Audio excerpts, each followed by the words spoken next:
The Château de Lavaux glowed under the 1920s Bordeaux moon, its ivy-clad towers whispering secrets. Inside, Madame Vivienne Dubois raised her glass, her emerald eyes alight with triumph. "To prosperity," she declared, sipping the 1899 vintage. Guests echoed her toast, but her smile twisted into agony. She clutched her throat, collapsing as the glass shattered, crimson wine pooling like blood. Hercule Poirot, a guest by chance, observed the chaos. Poison? Murder? The air thickened with dread. Why her? Why now? Poirot's gray cells stirred, sensing a crime as intricate as the vineyard's finest vintage. Chapter 1. The Fatal Toast. The Château de Lavaux stood resolute against the velvet dusk of a 1920s Bordeaux evening, its ancient stone towers cloaked in ivy that seemed to whisper secrets to the encroaching night. The vineyard stretched beyond, rows of gnarled vines heavy with grapes, their scent mingling with the crisp autumn air. Within the chateau's grand dining hall, golden light spilled from crystal chandeliers, casting a warm glow over polished mahogany tables laden with delicacies. The clink of glasses and the murmur of refined voices filled the space, a symphony of elegance orchestrated by Madame Vivienne Dubois, the vineyard's formidable mistress. Vivienne, a widow of striking presence, commanded the room with the ease of a queen. Her emerald eyes gleamed with a fire that belied her 50 years, and her auburn hair, swept into an elegant chignon, caught the candlelight. Clad in a gown of deep burgundy silk, she stood at the head of the table, her smile both gracious and enigmatic. Tonight's dinner was no mere gathering. It was a celebration of the vineyard's latest triumph, a rare 1899 vintage, bottled in secrecy and unveiled to a select coterie of guests. The wine she had promised would cement Château de Lavaux's legacy as Bordeaux's crown jewel. Among the guests sat Hercule Poirot, the diminutive Belgian detective whose reputation for unraveling the most perplexing mysteries had preceded him. His present, scholarly demeanor at odds with the faint tremor in his hands as he sipped his wine. Pierre Lambert, the chateau's chef, hovered at the edges, his apron pristine but his expression sullen, as if nursing a private grievance. The meal progressed through courses of velouté de châtaigne and roasted pheasant, each dish paired with a wine that drew murmurs of approval. Yet Poirot sensed an undercurrent of tension, a discord beneath the polished surface. Vivienne's laughter rang out, but it was sharp, almost defiant, as if she knew something the others did not. The servants moved silently, their faces impassive, yet one, a young man with a scar above his brow, seemed to linger near Vivienne's chair, his hands unsteady as he poured. As dessert was served, a delicate tarte tatin glistening with caramel, Vivienne rose, her glass aloft. "Mes amis," she began, her voice rich and commanding. "Tonight, we toast to prosperity, to the legacy of Château de Lavaux, and to the 1899 vintage, a wine that will echo through history." The guests raised their glasses, the ruby liquid catching the light like 1,000 tiny flames. "To prosperity," they echoed, and drank deeply. But the moment shattered. Vivienne's smile faltered. Her glass slipped from her fingers, crashing to the floor in a spray of crystal and wine. She clutched her throat, her eyes wide with shock, her breath coming in ragged gasps. The room froze, the clatter of cutlery silenced. She staggered, her gown pooling around her as she collapsed, her body crumpling like a marionette with cut strings. Gasps erupted, chairs scraped, and a woman screamed. Poirot was on his feet in an instant, his calm demeanor unshaken. He knelt beside Vivienne, noting the pallor of her skin, the unnatural dilation of her pupils. Her pulse was faint, then gone. "Madame is dead," he announced, his voice steady but grave. The room erupted in chaos. Claude Renaud stood rigid, Elise sobbed, Fournier rushed forward, and Pierre vanished, stammered. I poured it, monsieur, but it was sealed when I brought it from the cellar." Poirot's eyes narrowed. A sealed bottle, yet tampered with. Impossible, unless the tampering occurred earlier, or the poison was administered another way. He examined the table, noting the array of glasses, the precise placement of cutlery. Vivienne's glass had been unique, etched with her initials, a gift from her late husband. Had it been targeted? Claude Renaud's voice cut through the murmurs. "This is outrageous. Vivienne was healthy as a horse. It must be a mistake." His tone was defensive, almost too forceful. Elise, trembling, clutched a napkin, her eyes avoiding Poirot's gaze. Fournier, now kneeling beside the body, muttered about heart failure. But his words lacked conviction. Pierre reappeared, his face unreadable, carrying a tray of untouched desserts. Poirot's attention returned to the wine. The 1899 vintage was legendary, its value immense. Had someone sought to ruin Vivienne's triumph? Or was the motive personal? Revenge, perhaps, or greed? He recalled Vivienne's recent decision to sell the vineyard, a rumor that had sparked whispers of betrayal. Claude's failing estate, Elise's disinheritance, Fournier's mysterious demeanor, Pierre's quiet rage, each held a piece of the puzzle. A servant approached, his voice barely a whisper. "Monsieur Poirot, I found this in Madame's pocket." He handed over a folded note, its edges worn. Poirot unfolded it, his eyes scanning the elegant script. "The vintage hides the truth." His mustache twitched. A cryptic message, left by Vivienne or planted by her killer. The words suggested deception, a secret tied to the wine itself. Poirot turned to the guests, his voice cutting through the din. "No one leaves this chateau. The truth, mes amis, lies in the details. The glass, the bottle, the note. Hercule Poirot will uncover it." The room fell silent, the weight of his words settling like dust. Outside, Poirot's eyes followed the scarred servant, whose hands shook as he gathered the shards of Vivienne's glass. "Careful, monsieur," Poirot said, his tone deceptively mild. "Those fragments may tell a story." The servant flinched, and Poirot made a mental note. The evening's elegance had dissolved into dread. Vivienne's body lay covered, a stark reminder of mortality amidst the opulence. Poirot's gaze swept the room, taking in the flickering candles, the half-eaten dishes, the faces etched with fear or calculation. This was no random act. It was a performance, staged with lethal intent. Chapter 2. The Vineyard's Shadows. The dining hall of Château de Lavaux, so recently a stage for opulence, now bore the grim air of a crime scene.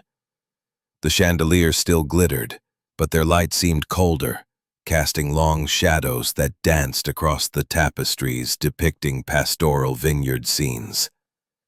The guests, once animated by wine and conversation, sat in uneasy silence, their eyes darting between one another and the covered form of Madame Vivienne Dubois, now a silent accusation at the room's center. Hercule Poirot, his small frame erect and his mustache impeccably aligned, stood near the shattered remnants of Vivienne's glass, his dark eyes absorbing every detail with the precision of a jeweler inspecting a flawed gem. The Bordeaux night pressed against the tall windows, the moon's glow filtering through the stained glass to paint the floor in hues of crimson and gold. The air was thick with the scent of spilled wine and something subtler, a faint, almond-like trace that Poirot had noted earlier. Not cyanide, he was certain. The odor was too delicate, the method too refined for such a blunt poison. The police had yet to arrive, delayed by the winding roads of the countryside, leaving Poirot to command the scene. "Mesdames et messieurs," he said, his voice calm but resonant, "we must preserve order. The truth of Madame Dubois' death lies here, in this room, among us." He turned his attention to the suspects, each a potential thread in the tapestry of murder. Claude Renaud, the rival vintner, leaned against a chair, his broad hands clenched. Thoughts. His absence during the chaos had not gone unnoticed. Poirot knelt beside the shattered glass, its etched initials, V.D., gleaming in the candlelight. The faint scratch he had noticed earlier intrigued him. It was deliberate, a mark too precise for chance. He lifted a fragment with a handkerchief, holding it to the light. The almond-like scent lingered, stronger here. "Monsieur," he called to the scarred servant, who lingered near the table. "This glass, who handled it before Madame drank?" The servant, whose name Poirot learned was Antoine, stammered. "I poured the wine, monsieur, but the glass was already on the table. Madame always used her special one." Poirot's mustache twitched. A special glass, marked and poisoned? Or was the bottle itself the culprit? He approached the 1899 vintage, its bottle still half full, its wax seal broken but intact until the evening's toast. He lifted it, noting its weight, the clarity of the liquid within. "This bottle," he mused aloud. "Was it opened in the cellar or here?" Antoine hesitated, then said, "In the cellar, monsieur, by the sommelier. I brought it up myself." Poirot's eyes narrowed. Opportunity abounded, but precision required planning. He turned to the guests, his voice cutting through their murmurs. Madame Dubois was no ordinary woman. Her wealth, her vineyard, her secrets, these are the threads of this crime. Who among you knew her best? Silence fell, heavy as the Bordeaux fog. Claude Renaud spoke first, his voice gruff. "Vivienne was ruthless. She refused my offer to merge our estates, laughed in my face. But murder? I'd sooner ruin her wine than her life." His words dripped with bitterness, and Poirot noted the clenched fists, the flush in his cheeks. Elise's voice trembled as she spoke. "She was my aunt, my only family. She promised me the vineyard, then changed her will. I was angry, yes, but I loved her." Her tears flowed anew, but Poirot, examining the other glasses. None bore the same scratch. None carried the faint almond scent. The poison was targeted, meant for Vivienne alone. He questioned Antoine further. "This bottle, it was poured for all, yet only Madame fell. Tell me, who approached her glass before the toast?" Antoine paled. I don't know, monsieur. It was chaos, everyone moving, talking. But I saw Madame's glass refilled, just before she spoke." Refilled. The word struck Poirot like a bell. He turned to the guests, his gaze piercing. "Who refilled Madame's glass? Speak, or the truth will find you regardless." No one answered, but Claude's jaw tightened. Elise's hands trembled, and Fournier's eyes darted to the floor. Pierre, impassive, folded his arms. Poirot's gray cells churned. A gloved hand, perhaps, to avoid fingerprints, or a sleight of hand in the dinner's bustle. He moved to the sideboard, where the servants had placed the remaining bottles.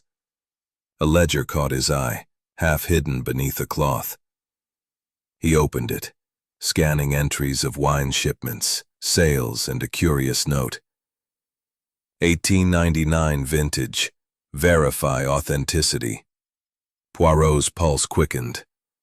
A forgery? The vineyard's reputation rested on that vintage.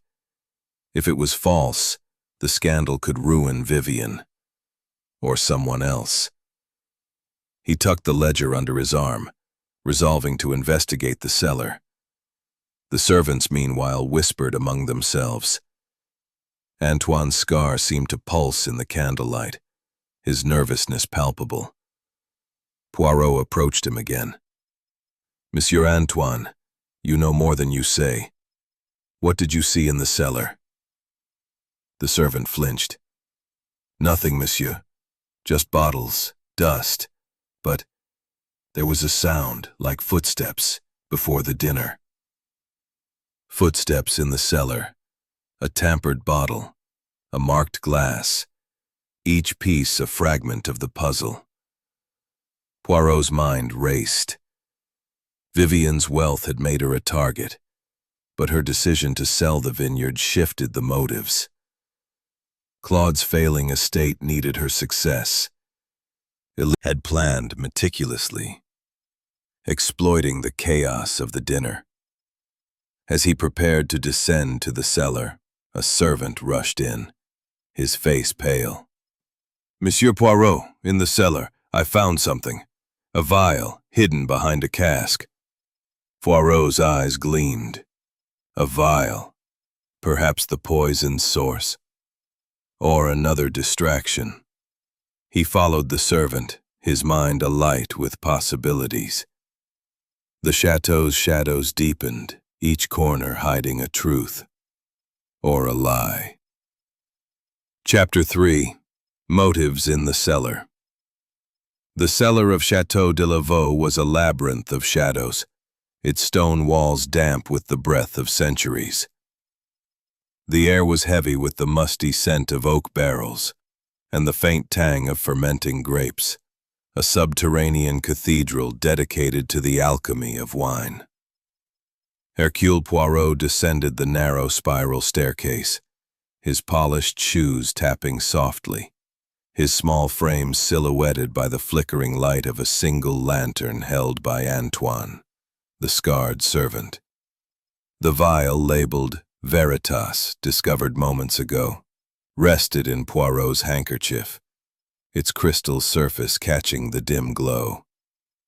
Was it the vessel of death, or a cunning misdirection? Poirot's gray cells hummed, piecing together the fragments of a crime as intricate as the vineyard's finest vintage.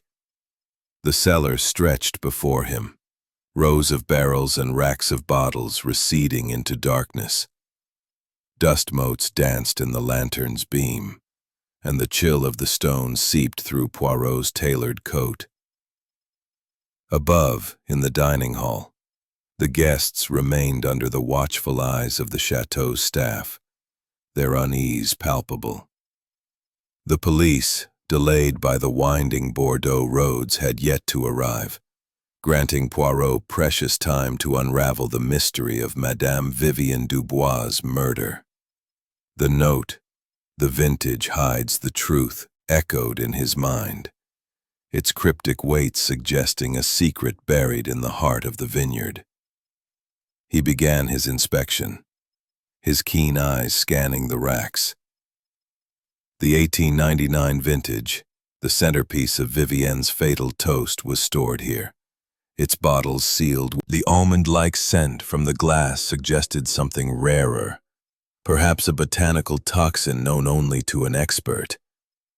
"Tell me, Antoine," Poirot said, his voice soft but commanding, "who had access to this cellar before the dinner?"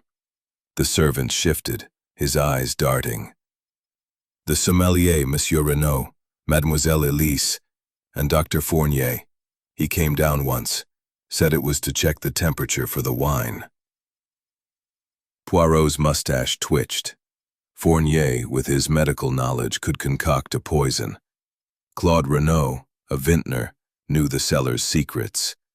Elise, though disinherited, had grown up in the chateau. And Pierre? The chef, he brings supplies sometimes, Antoine added. But he was in the kitchen all day. Poirot moved deeper into the cellar, his lantern casting long shadows. He paused at a workbench cluttered with tools, corkscrews, wax seals, a small knife. A faint smudge of wax, crimson like the bottle seals, caught his eye. Someone had been here, tampering, perhaps resealing a bottle. He recalled the broken seal on the 1899 vintage served at dinner. Had it been opened, poisoned, and resealed? Or was the poison in Vivian's glass alone, marked by that deliberate scratch? His thoughts turned to the suspects. Claude Renaud's failing vineyard gave him motive. Vivian's refusal to merge their estates had humiliated him. Poirot had overheard a guest mention Claude's offer to buy Chateau de Lavaux, met with Vivian's scornful laughter. Could his pride, or desperation, have driven him to murder? Elise Moreau, her inheritance revoked, faced a future of penury. Her tears seemed genuine, but Poirot noted her careful gestures, as if performing grief. Dr. Julien Fournier's nervous demeanor and medical expertise made him a candidate for crafting a subtle toxin, yet his loyalty to Vivian appeared sincere. Pierre Lambert, the chef, harbored resentment over unpaid wages, and his absence during the chaos suggested opportunity. Each suspect was a thread in the tapestry. But which led to the killer? Poirot returned to the vial. Taken, replaced with a poisoned one. Poirot's thoughts drifted to Vivienne's life. A widow of immense wealth, she had built Chateau de Lavaux into a legend, her 1899 vintage its crowning glory. Yet rumors of her plan to sell the vineyard had sparked tension. Claude stood to gain from her ruin, Elise from her death, Fournier perhaps from a secret alliance, and Pierre from revenge. The note, "The vintage hides the truth," suggested a deception tied to the wine itself. Was it a forgery, a scandal Vivienne had uncovered, or a secret she had kept, making her a target? He moved to a corner of the cellar, where a dusty ledger rested on a crate. Its pages detailed shipments, sales, and a curious entry. 1899 vintage, suspected counterfeit, pending analysis. Poirot's pulse quickened. A counterfeit could devastate the vineyard's value, giving someone motive to silence Vivienne before she exposed it. But who? Claude, with his vintner's expertise, could forge a vintage. Fournier's chemical knowledge could mimic one. Elise might know the cellar's secrets. Pierre had access. The lantern flickered, casting eerie shapes on the walls. Poirot's mind churned, aligning clues. The scratched glass, the almond-like scent, the tampered bottle, the vial, the note. The murder was a performance, staged with precision. He recalled the servant's testimony. Vivienne's glass was refilled before the toast. By whom? A gloved hand, perhaps, to avoid detection. He pictured the dinner, the chaos of clinking glasses, the servants weaving through the crowd. Antoine's voice broke his reverie. "Monsieur, there's something else. I saw Mademoiselle Elise in the cellar yesterday, looking at the 1899 bottles. She seemed upset." Poirot's eyes narrowed. Elise, disinherited and desperate, had motive and opportunity. Yet her tears suggested grief, not guilt.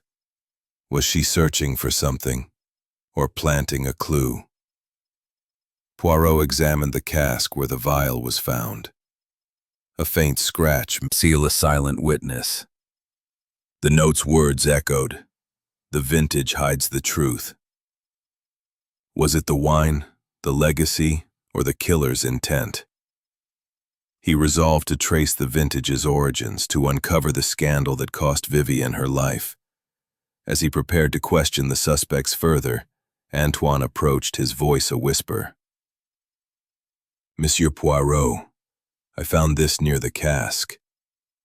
He held out a small key, its design ornate, unlike the cellar's utilitarian tools. Poirot's eyes gleamed. A key to what? A locked room? A hidden truth?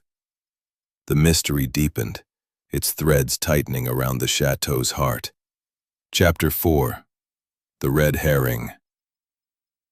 The Château de Lavaux's cellar seemed to exhale its secrets reluctantly, its damp walls and shadowed corners guarding the truth of Madame Vivienne Dubois' murder. Hercule Poirot stood at the foot of the spiral staircase, the ornate key inscribed with "To the Vault of Secrets" glinting in his hand. Its weight was slight, but its implications heavy. The vial labeled Veritas, the cryptic note in Vivienne's pocket, the tampered bottle, and now this key. Each was a thread in the intricate tapestry of the crime. Poirot's gray cells buzzed, arranging clues with the precision of a chess master plotting his next move. The lantern's glow flickered, casting eerie shapes across the racks of bottles, as if the vineyard itself conspired to obscure the truth. Above, in the dining hall, the guests remained under scrutiny, their nerves fraying as the Bordeaux night deepened. The police, still delayed by the labyrinthine roads, left Poirot as the sole arbiter of order. He ascended to the hall, the key tucked into his waistcoat, the ledger and vial secure in his possession. The air was thick with tension, the chandelier's light now harsh, revealing the strain on every face. Claude Renault's scowl deepened, his broad hands gripping the edge of a chair. Elise Moreau's eyes were red-rimmed, her delicate frame trembling. Dr. Julien Fournier adjusted his spectacles repeatedly, a nervous tic betraying his calm facade. Residue. The faint shimmer suggested a toxin, but not the crude cyanide he had first suspected. The almond-like scent from Vivienne's glass pointed to something rarer, perhaps a plant-based poison known only to a specialist. Fournier, with his medical expertise, was a candidate. But Poirot sensed the vial was a distraction, planted to obscure the true method. He turned to Antoine, the scarred servant, who lingered near the sideboard. "Monsieur Antoine, you found this vial. Did you see anyone in the cellar besides those you mentioned?" Antoine hesitated, his scar twitching. "No, monsieur, but I heard whispers late last night. I thought it was the wind." Poirot's eyes narrowed. Whispers in the cellar, light footsteps, a hidden vial. These were not accidents. Someone had orchestrated this scene, anticipating discovery. Poirot's gaze swept the room, settling on Claude. "Monsieur Renault, your vineyard struggles, no? Madame's refusal to merge your estates must have stung." Claude's face reddened. "She was a fool to reject me, but I didn't kill her.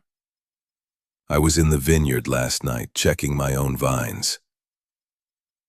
His alibi was flimsy, lacking witnesses, and Poirot noted the defensiveness in his tone. He turned to Elise. "Mademoiselle Moreau, your aunt's will left you nothing. Did you resent her for it?" Elise's tears welled anew. I was hurt, yes, but I could never harm her. She was my family. Her voice quavered, but Poirot observed the careful way she clutched her handkerchief, as if mindful of her appearance. Dr. Fournier spoke next, unprompted. I prescribed sedatives for Madame, nothing more. Her health was robust. This poison, it's beyond my knowledge. His hands trembled, belying his words. Poirot's eyes flicked to Pierre. And you, Monsieur Lambert, you vanished during the chaos. Where were you? Pierre's jaw tightened.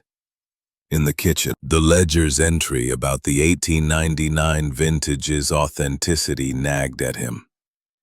A counterfeit could ruin the vineyard, giving Claude motive to sabotage Vivienne, or at least to reclaim her inheritance. Fournier's expertise could forge a poison, and Pierre's access to the wine was undeniable. He approached the sideboard where the tampered bottle of 1899 vintage stood. Its seal, broken at dinner, bore no signs of tampering beyond that moment. Yet the ledger's note hinted at a scandal. Poirot opened it again, scanning entries. A shipment of 1899 bottles had been flagged for testing, suspected of being counterfeit. Had Vivienne uncovered this, threatening to expose someone? Or had she planned to sell a forged vintage, making herself a target? He questioned Claude directly. Monsieur Renaud, you are a vintner. Could you forge a vintage like the 1899? Claude bristled. I know wine, but I'd never stoop to fraud.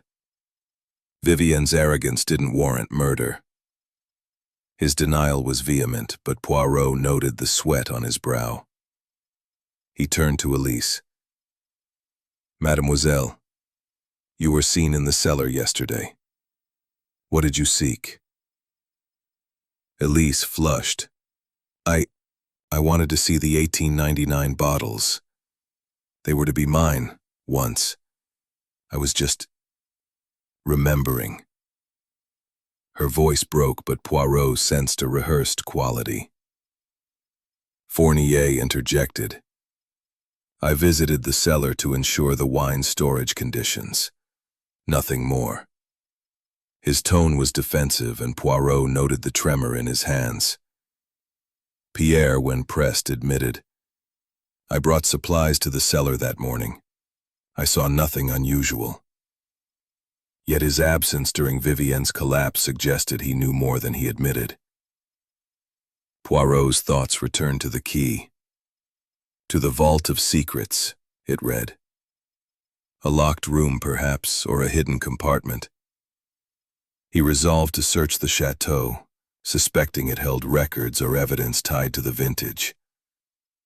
The note's words, "The vintage hides the truth," pointed to a deception beyond poison. Vivienne's glass alone. But why? To silence her? Or to destroy her legacy? As he prepared to search for the vault, Antoine approached, his voice a whisper. Monsieur Poirot, I remembered something. During the dinner, I saw a gloved hand near Madame's glass, just before the toast. Poirot's eyes gleamed. A gloved hand, to avoid fingerprints? The killer was among them, their identity hidden in the shadows of motive and opportunity. The chateau's walls seemed to close in, the air thick with suspicion. Poirot clutched the key, its inscription a taunt. The vault of secrets awaited, but so did the killer, watching, waiting. The truth, he knew, was close, buried in the details of wine, glass, and betrayal. Chapter 5. The Will's Betrayal. The Chateau de Lavaux seemed to hold its breath as Hercule Poirot stood in the grand dining hall, the faint click from the hallway echoing in his ears like a whispered challenge. The ornate key inscribed with "To the Vault of Secrets" rested in his palm, its promise of revelation tantalizing. The air was heavy with the residue of Madame Vivienne Dubois' death. Her body, now covered, a silent accusation amidst the opulence of crystal chandeliers and velvet drapes. The 1920s Bordeaux night pressed against the stained glass windows, casting fractured light across the faces of the suspects, each a study in guilt, fear, or defiance. Poirot's gray cells churned, weaving the threads of the crime.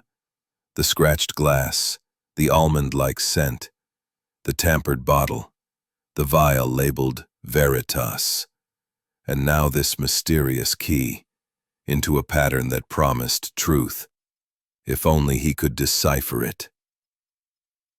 The guests remained seated, their earlier elegance eroded by suspicion. Claude Renaud, the rival vintner, gripped his chair, his weathered face taut with suppressed anger. Elise Moreau, Vivienne's disinherited niece, sat with her hands clasped, her pale cheeks streaked with tears that "Your estates was a blow, no? Did you seek to eliminate her? Perhaps to claim her legacy?" Claude's eyes flashed. "I'm no murderer, Poirot. Vivienne's arrogance cost me, yes, but I'd rather see her ruined than dead."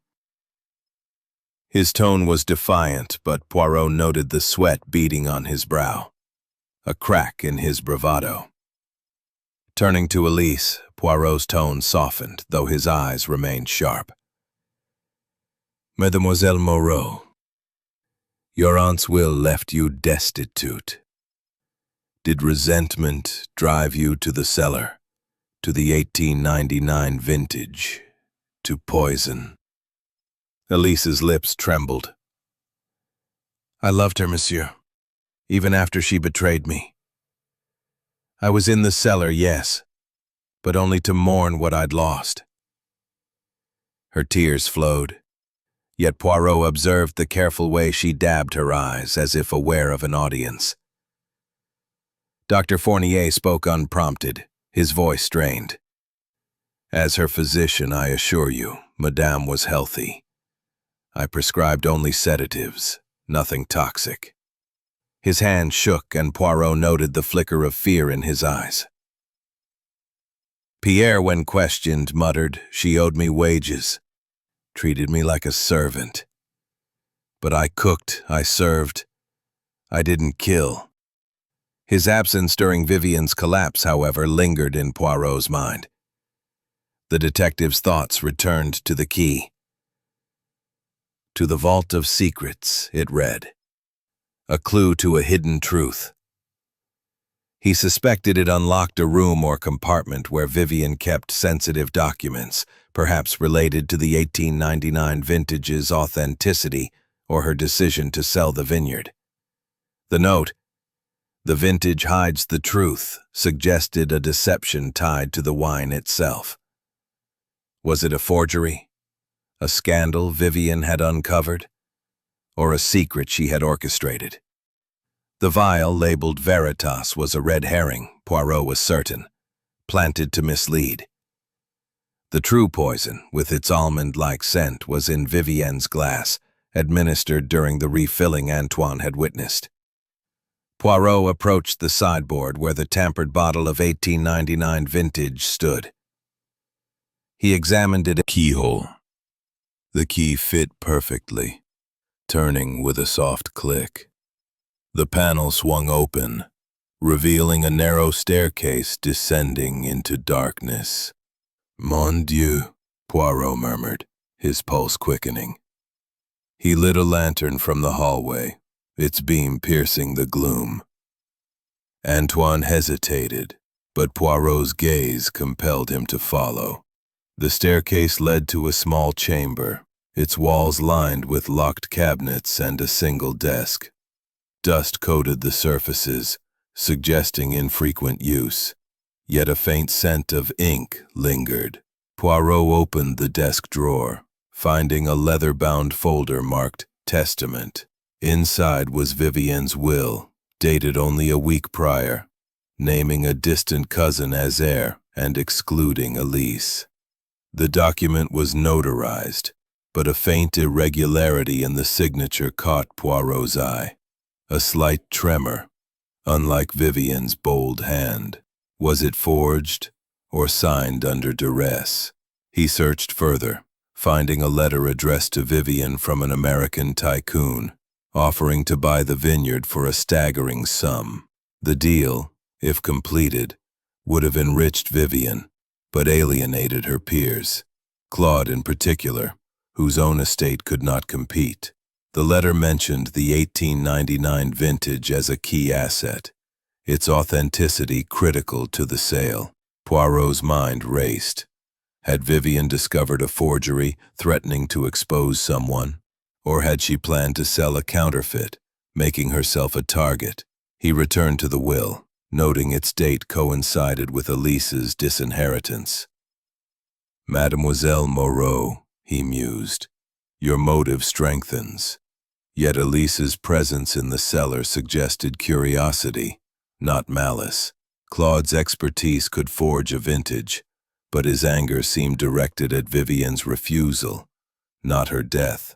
Fournier's knowledge of toxins was damning, yet his nervousness suggested fear, not guilt. Pierre's resentment was clear, but his access to the wine made him a convenient suspect. Poirot's thoughts returned to the glass. The scratch on its rim, the almond-like scent, the refilling. Someone had targeted Vivienne with precision. He recalled Antoine's testimony. A gloved hand. The cellar was a ruse, meant to mislead. But this will, this letter, they reveal a betrayal. Someone sought to silence Madame before she could act. The guests shifted, their silence heavy with unspoken truths.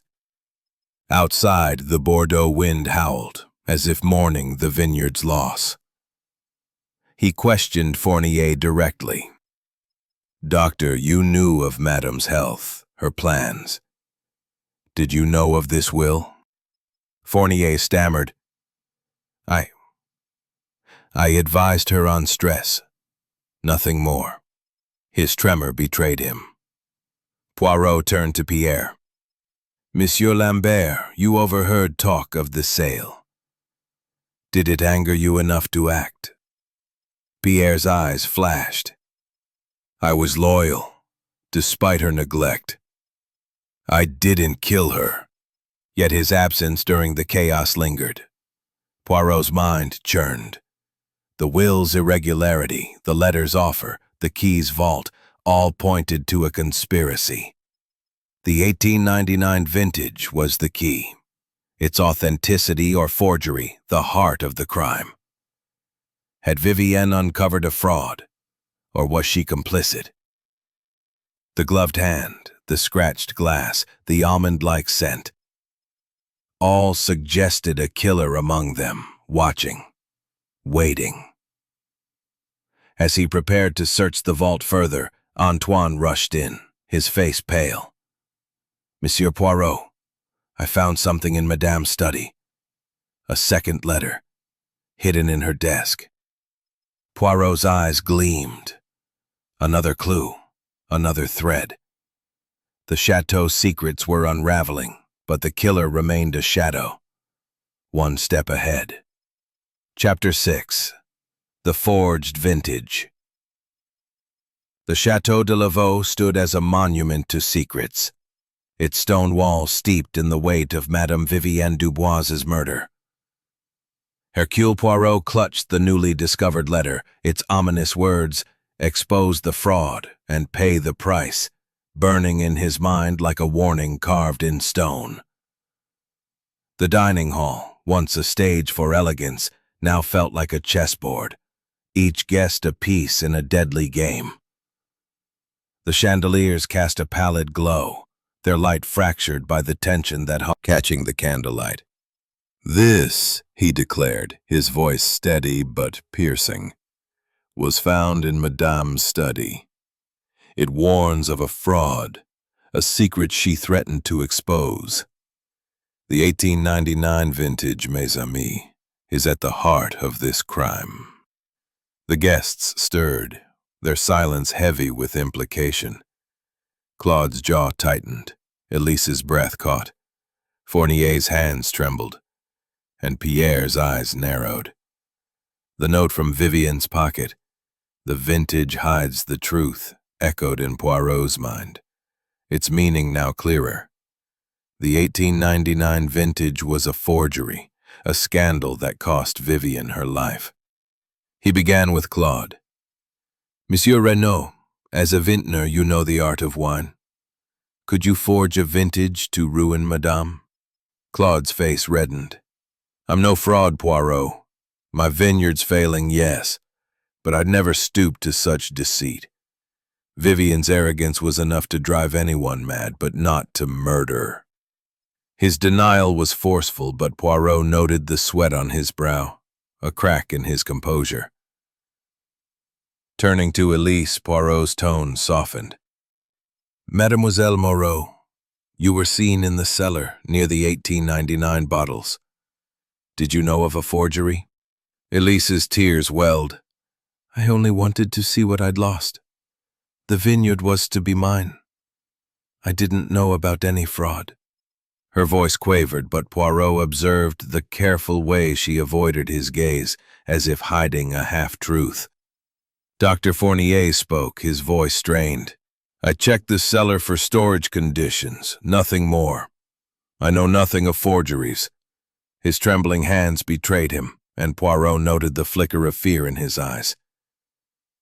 Pierre, when questioned, muttered, "I heard rumors of a sale, not a fraud. I served the wine, that's all."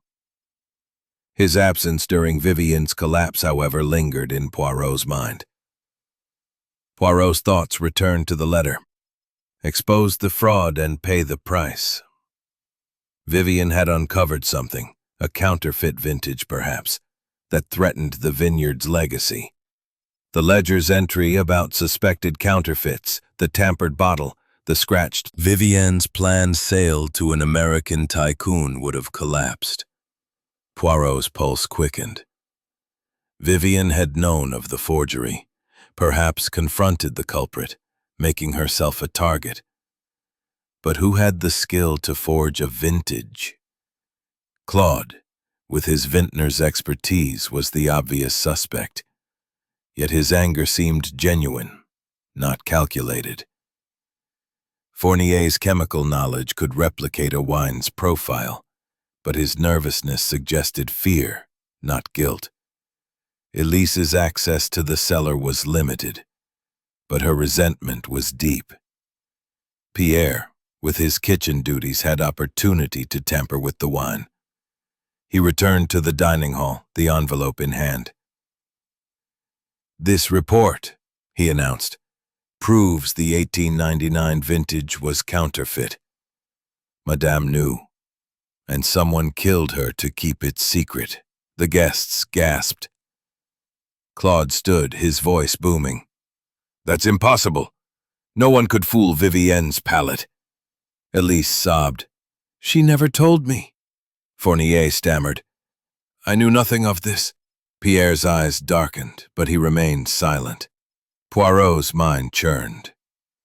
The poison, with its almond-like scent, was in Vivien's glass, not the bottle, suggesting a targeted act. The refilling, witnessed by Antoine, was key. "Who wore gloves at dinner?" he asked again, his voice sharp. Antoine hesitated. I saw a gloved hand, monsieur, near Madame's glass, but I couldn't see who." Poirot's eyes gleamed. A gloved hand implied intent, a killer careful to leave no trace. He reconstructed the dinner, the clinking glasses, the bustling servants, Vivien's triumphant toast. The scratched glass, the almond-like scent, the tampered bottle, all pointed to a meticulously planned murder. The letter's warning suggested Vivienne had confronted the forger, perhaps demanding they confess or face exposure. The will, naming a cousin, shifted motives. Elise's disinheritance was a spark, but Claude's failing vineyard, Fournier's medical secrets, or Pierre's resentment could also ignite murder. Poirot questioned the sommelier, a wiry man named Marcel, returned to the vault. The will, the letter, the report, all pointed to a conspiracy. The key's inscription, "To the Vault of Secrets," suggested more evidence awaited. He searched the chamber again, finding a locked box beneath the desk. The key fit, revealing a bundle of letters between Vivienne and a chemist discussing the 1899 vintage's analysis. One letter mentioned a trusted ally who warned her of the fraud. Who was this ally? And why had Vivienne kept it secret? He addressed the guests, his voice steady.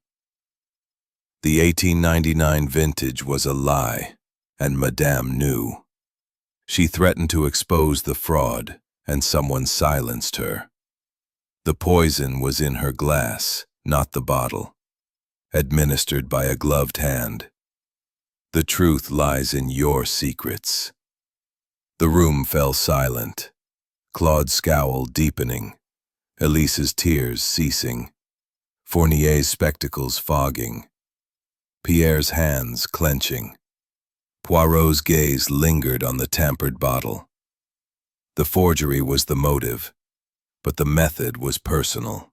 The scratched glass, the almond-like scent, the refilling, all suggested a killer among them, watching, waiting. He recalled Antoine's testimony, whispers in the cellar, light footsteps, a gloved hand. The vault held more secrets, but so did the suspects.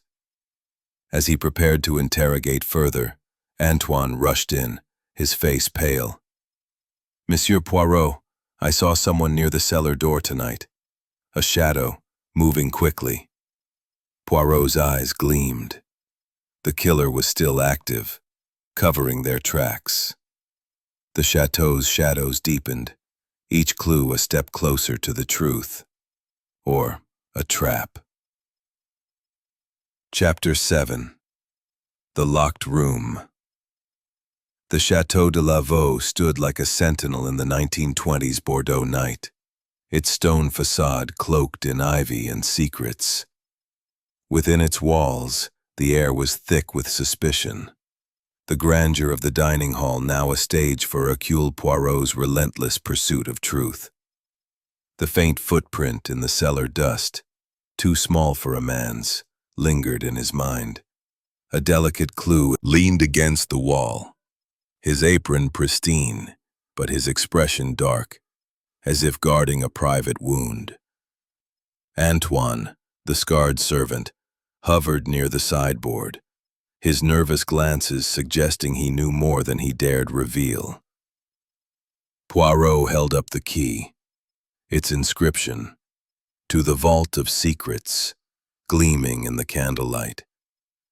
"This key," he declared, his voice steady but piercing, "has led us to a hidden chamber, and now a footprint in the cellar points to a killer. The 1899 vintage, a forgery, was Madame's undoing. Someone sought to silence her before she exposed their deceit." The guests stirred, their silence heavy with implication. Claude's jaw tightened, Elise's breath caught. Fournier's hands trembled, and Pierre's eyes narrowed. The letter's warning echoed in Poirot's mind. The fraud was the motive, but the method, poison in Vivienne's glass, was personal. He began with Claude. "Monsieur Renaud, your vineyard's failure gave you reason to resent Madame.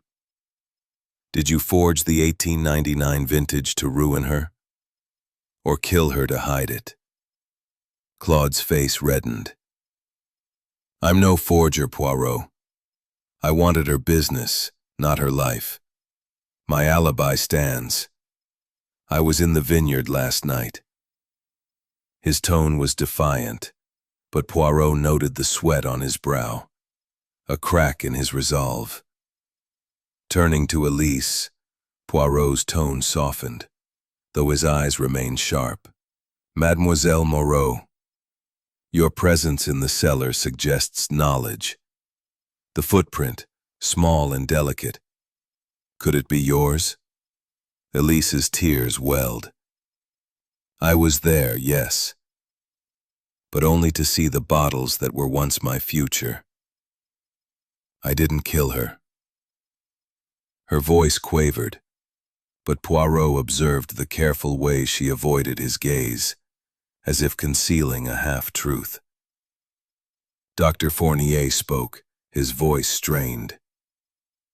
I visited the cellar for storage conditions. Nothing more. I know no poisons beyond my prescriptions. His trembling hands began tapestry to the hidden staircase.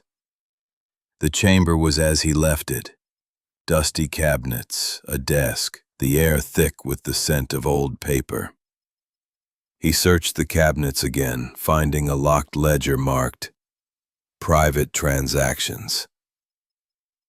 The key fit, revealing records of Vivian's dealings with an American tycoon, confirming her plan to sell the vineyard for a fortune. The 1899 vintage was listed as a key asset, its authenticity critical to the deal. A second document caught his eye. A contract stipulating that Claude's vineyard would be excluded from any merger, a humiliating blow to his ambitions. Poirot's pulse quickened. Claude's motive deepened, but the footprint suggested a lighter figure. He searched further, finding a small diary tucked behind a cabinet, its pages in Elise's delicate script. Aunt Vivian betrayed me, it read. The vineyard was mine, but she gave it to a stranger. I wandered the cellar, seeking answers but found only dust. The entry was dated the day before the murder, confirming her presence but not her guilt. Poirot's thoughts turned to Fournier.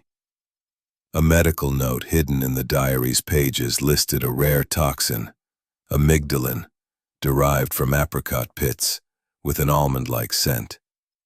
It matched the poison in Vivian's glass, undetectable except to an expert. Fournier's expertise made him a candidate, yet his nervousness suggested fear, not guilt. Pierre's apron, found in the cellar earlier, bore faint wine stains, suggesting he had handled the 1899 bottles. But the footprint, small, delicate, pointed elsewhere. He returned to the dining hall, the ledger and diary in hand. This chamber, he announced, reveals Madame's plans to sell the vineyard, excluding Monsieur Renaud. Mademoiselle Moreau's diary confesses her anger, and a medical note points to a rare toxin. The footprint in the cellar, too small for a man, narrows our focus. The guests gasped. Elise sobbed. I wrote of my pain, not murder. Claude stood. I wanted her business, not her death, or another. He recalled the gloved hand, the scratched glass, the almond-like scent. The killer had planned meticulously, exploiting the dinner's chaos to poison Vivian's glass alone. Poirot addressed the room, his voice steady. The vault reveals a conspiracy, a forged vintage, a planned sale, a betrayed heir. The poison was in Madame's glass, not the bottle, delivered by a gloved hand. The footprint points to a woman, or one with delicate steps. The truth is near, mes amis. The guests shifted, Claude's scowl deepening, Elise's tears ceasing, Fournier's spectacles fogging, Pierre's hands clenching. He reconstructed the dinner. The clinking glasses, the bustling servants, Vivienne's triumphant toast. The scratched glass, the refilling, the toxin, all pointed to a targeted act. The letter's warning suggested Vivienne had confronted the forger, demanding they confess or face ruin. The will, excluding Elise, was a motive, but the footprint narrowed the suspects. He resolved to test Elise's shoes, to compare them to the print. As he prepared to return to the cellar, Antoine rushed in, his face pale. "Monsieur Poirot, I found something near the cellar door, a handkerchief embroidered with initials." Poirot's eyes gleamed. The handkerchief, delicate and silk, bore the letters E.M. Elise Moreau. The chateau's shadows deepened, the truth tantalizingly close, yet the killer remained a step ahead, their identity veiled in the vineyard's secrets. Chapter 8. The False Confession. The Château de Lavaux stood resolute under the 1920s Bordeaux moon, its ivy-clad towers cloaked in secrets as dense as the night itself. Within the dining hall, the air was thick with suspicion, the chandelier's light casting stark shadows across the faces of the guests, each a potential player in the deadly drama of Madame Vivienne Dubois' murder. Hercule Poirot held the silk glances betraying a knowledge he dared not voice. Poirot held up the handkerchief, its delicate silk catching the candlelight. "This," he declared, his voice steady but piercing, "was found near the cellar door, bearing the initials E.M. and a trace of the poison that killed Madame Dubois. The footprint in the cellar dust, too small for a man, points to a woman, or one with delicate steps. The truth draws near, mes amis." The guests stirred, their silence heavy with implication. Claude's jaw tightened. Elise's breath caught. Fournier's hands trembled, and Pierre's eyes narrowed. He turned to Elise, his tone soft but unrelenting. "Mademoiselle Moreau, this handkerchief is yours, no? And the footprint, does it match your shoes?" Elise's eyes widened, her voice breaking as she stood. I confess, Monsieur Poirot, I tampered with the wine in anger, but I didn't kill her. I only wanted to scare her, to ruin the vintage she loved more than me." Tears streamed down her face, her delicate frame trembling. The room gasped, but Poirot's mustache twitched, his eyes narrowing. Her confession was too sudden, too convenient.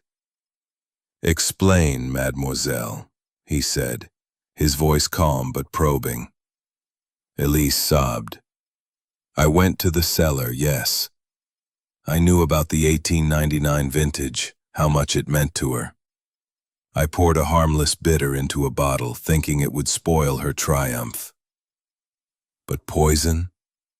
Murder? I could never." Her words were fervent, but Poirot noted the careful pauses, the way her eyes darted to the others, as if gauging their reactions. He pressed further. "This handkerchief stained with poison. How did it come to the cellar?" Elise hesitated, her tears slowing.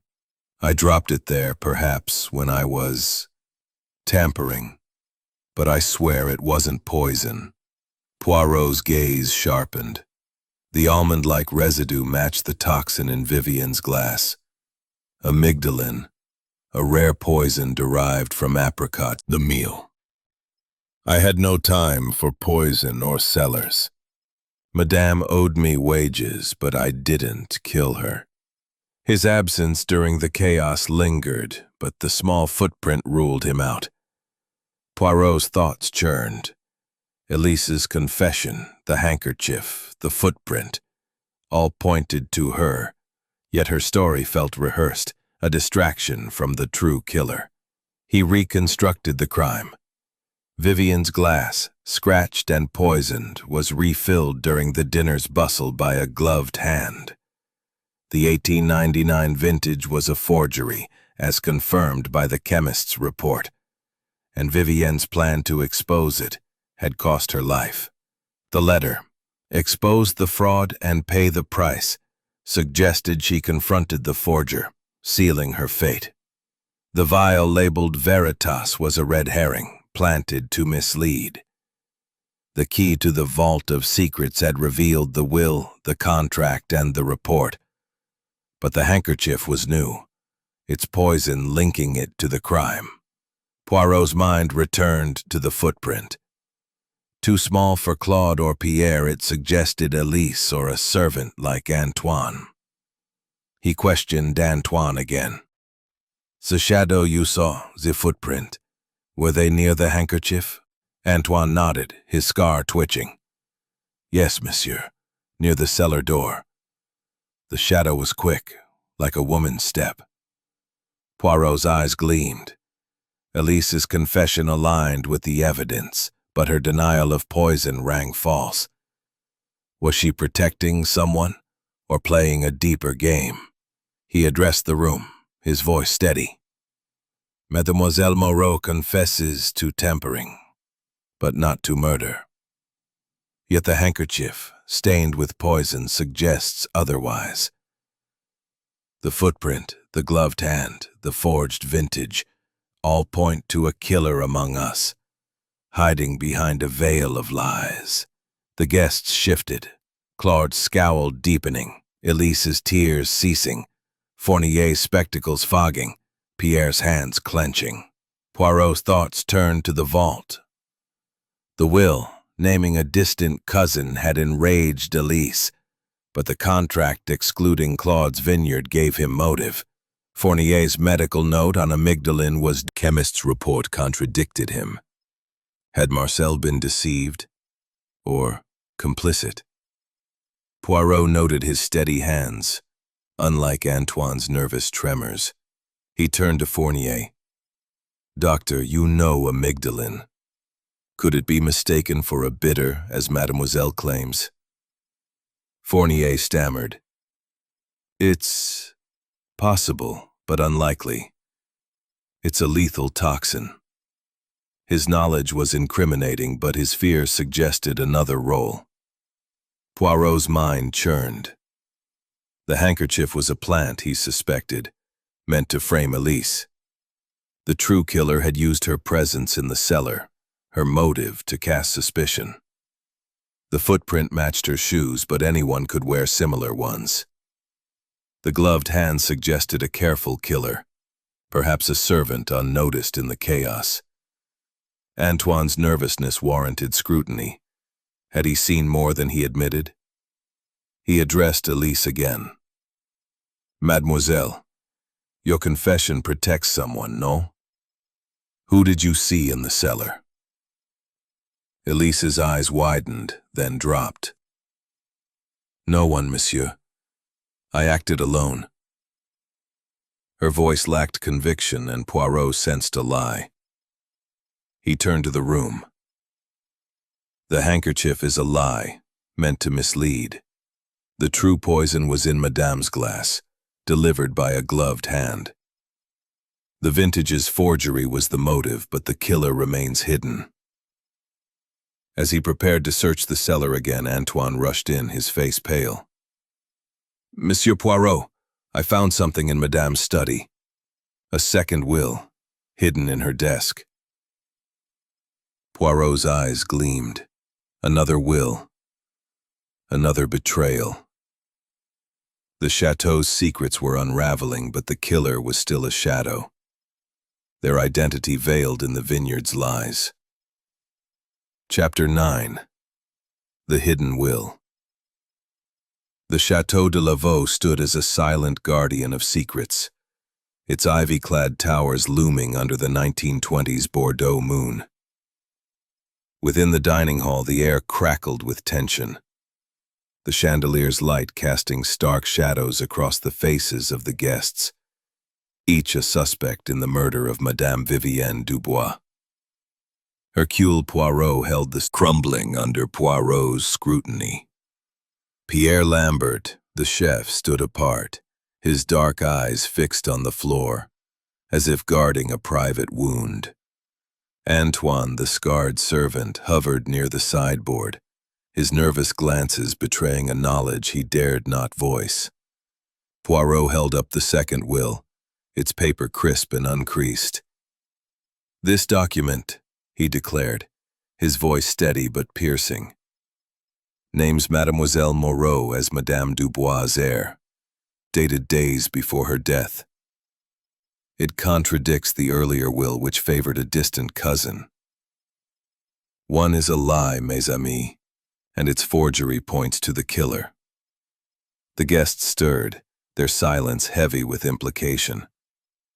Claude's jaw tightened, Elise's breath caught, Fournier's hands trembled, and Pierre's eyes narrowed. The note from Vivienne's pocket, "The vintage hides the truth," echoed in Poirot's mind, its meaning now tied to this will and the 1899 vintage's fraud. He began with Elise. "Mademoiselle Moreau, this will restores your inheritance. Did you know of it, or forge it to reclaim what you lost?" Elise's voice broke, her tears welling. "I knew nothing, Monsieur Poirot. I was angry, yes, but I didn't kill her.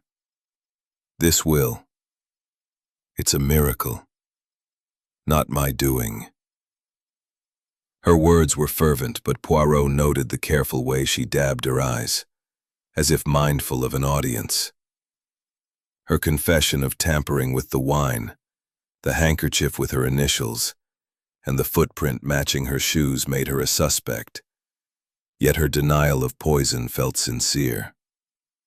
Turning to Claude, Poirot's tone sharpened. "Monsieur Renaud, the vineyard's sale excluded you. A blow to your pride.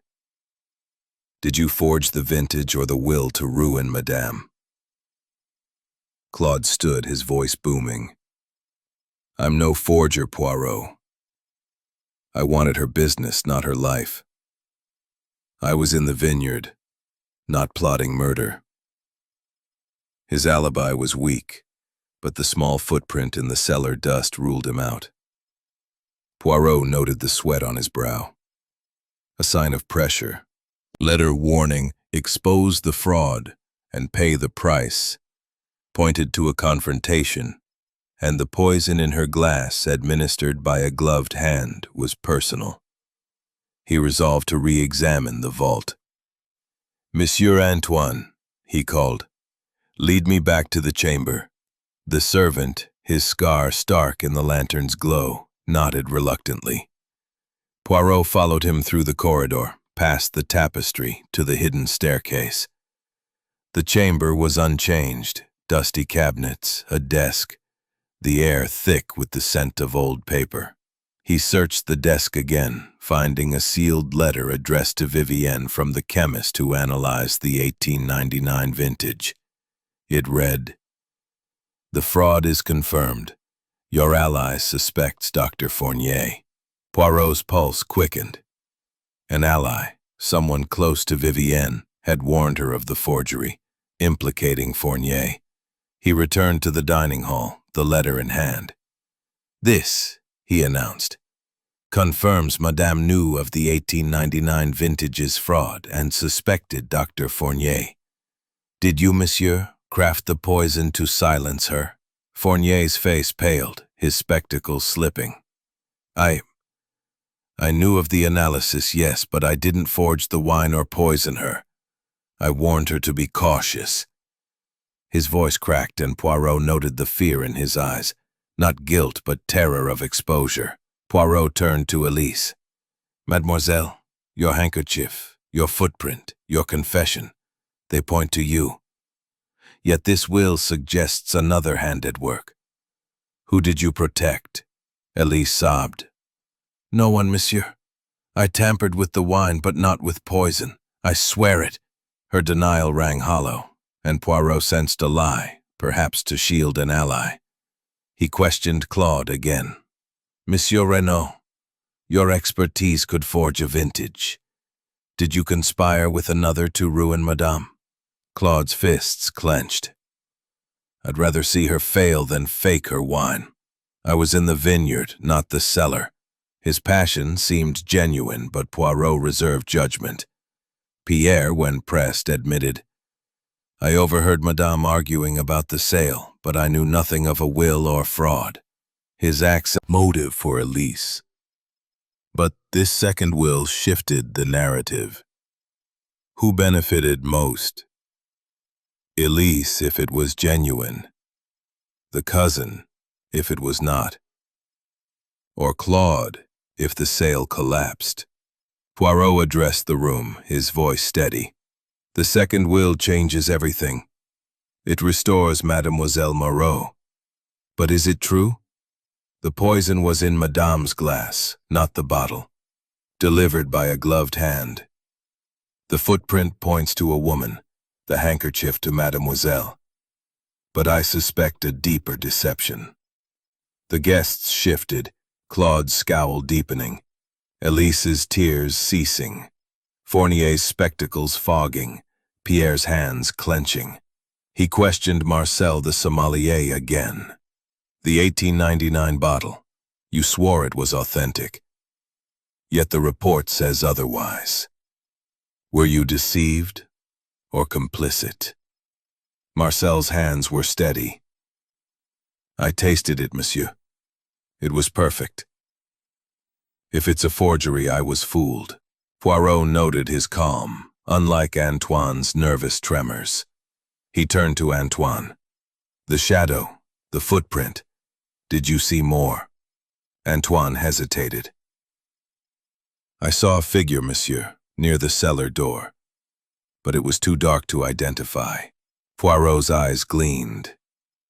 The killer was still active, covering their tracks.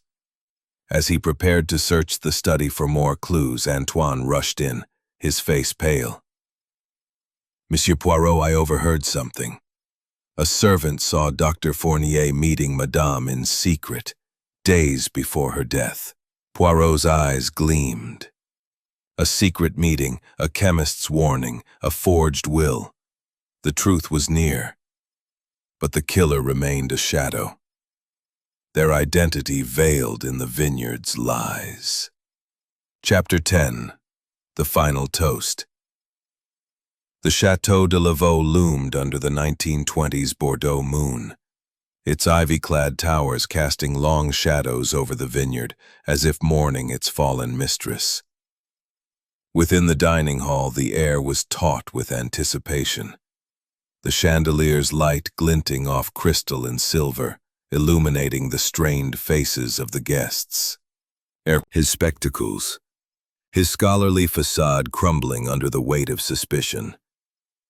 Pierre Lambert, the chef, stood apart, his dark eyes fixed on the floor, as if bracing for judgment. Antoine, the scarred servant, hovered near the sideboard, his nervous glances betraying a knowledge he could no longer conceal. Poirot raised his hand, silencing the murmurs. "Mesdames et messieurs," he began, his voice steady and resonant. The murder of Madame Vivienne Dubois was a symphony of deception, composed with precision. The poison, the forged vintage, the contradicting wills, all were notes in a deadly score. Tonight, Hercule Poirot will reveal the composer. The guests froze, their eyes locked on him, the room heavy with the weight of truth. He began with the crime. Madame was poisoned by amygdalin, a rare toxin with an almond-like scent. administered in her etched glass during a refilling before the toast. The bottle of 1899 vintage, though tampered, was not the source. The poison was targeted, meant for her alone. He paused, letting the words settle. The vial labeled Veritas, found in the cellar, was a red herring, planted to mislead.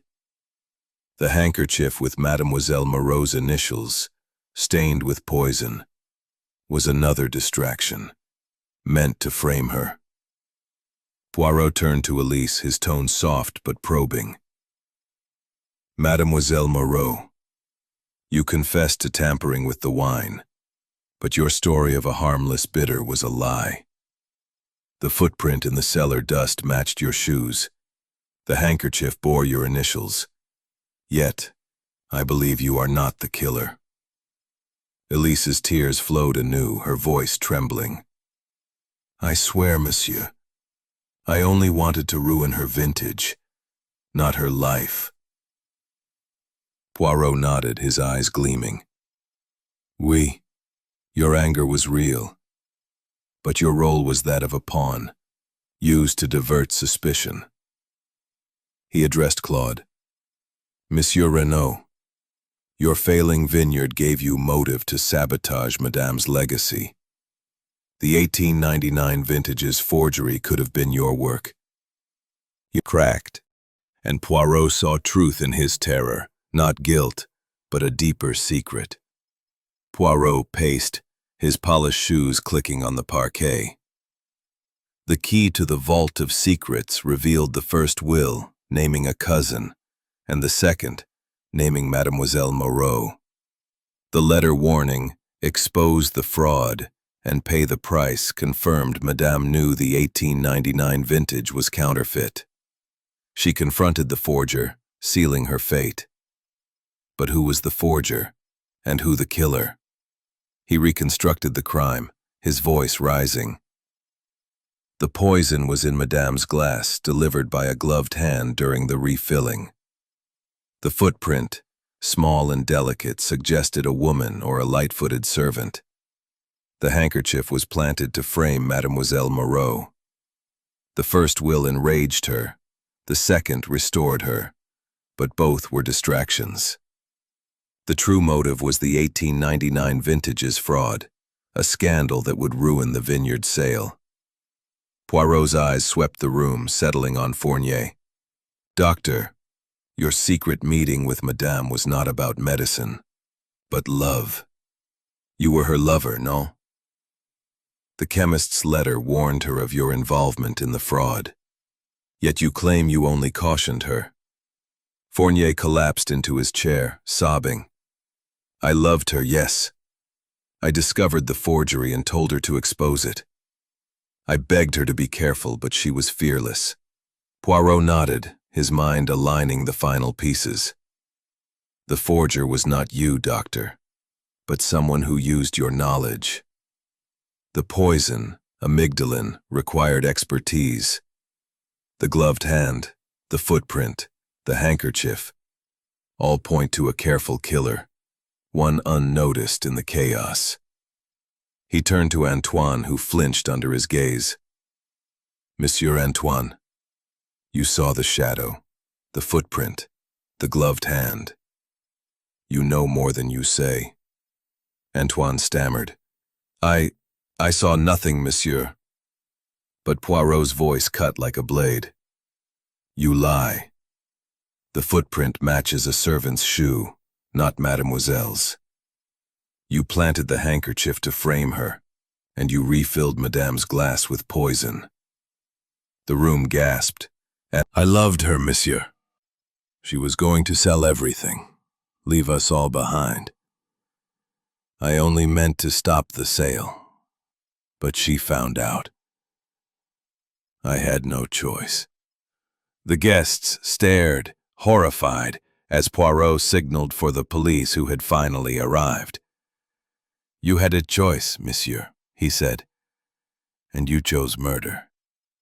He turned to the room, his voice steady. The vintage hid the truth, as the note said, but the gray cells of Hercule Poirot have revealed it. Madame's legacy is restored, her killer unmasked. Elise wept, her inheritance secured by the second will's invalidity. Claude exhaled, his rivalry ended. Fournier's head bowed, his secret love exposed. Pierre's shoulders relaxed, his innocence affirmed. The police led Antoine away, his scar stark against his ashen face. The chateau's shadows seemed to lift, the vineyard's legacy preserved. Poirot stood alone, gazing at the 1899 bottle, its crimson seal a silent witness to the truth. "The final toast," he murmured, "is to justice."